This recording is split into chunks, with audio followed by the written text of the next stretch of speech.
Good question. I don't remember a hell of a lot. I've sort of had to talk to my other teammates about like what happened throughout the day.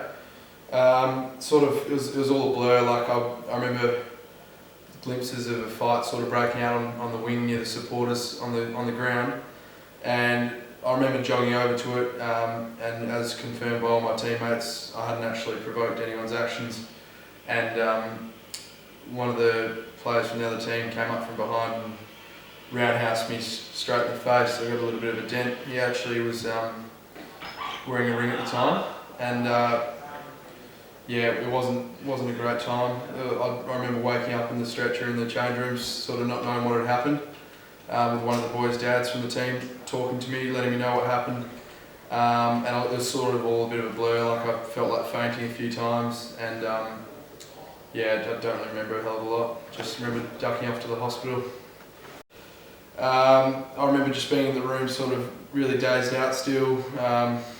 Tried to get a bit of water into me. I was still pretty cooked at that rate. I eventually got into the rooms. I was speaking to the specialist. It was quite odd actually. I didn't really know what was happening still. She asked me who the current Prime Minister was, just to see if I had my bearings straight. I answered John Howard, so I'm not sure if I was in the right state to be answering that question at the time. Additionally to this, she actually asked me what date I thought it was, and I told her my birthday, so that was an interesting experience. Helmets at the elite end would be an individual thing, probably for some skull protection or facial protection, for soft tissue type stuff. There's no evidence to suggest that it will protect against concussion, and particularly in junior levels. There's no evidence to suggest that helmets... But actually she gave me a neck brace for precautionary reasons after it had happened. So I went home. I still remember I had the neck brace around the neck, the ice pack on the face for about 4 hours straight.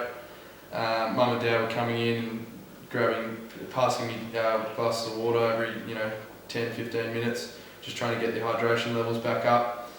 And yeah, just regular doses of medicine really. And as long as that was all good, I was sort of recovering. So when it's all said and done, the brain's a pretty important organ, and I think that's in the foremost of everyone when they approach this particular problem. Well, people always talk about what happened in the game because there was a big fight that broke out, but I quite literally can't remember a single thing. I can't remember what I had for breakfast, what happened during the game, if I was playing well, all that sort of stuff comes into play. But all I can really remember was waking up in the change rooms, but I was told I was knocked out for about 10 to 12 seconds, so it was quite a severe injury at the time.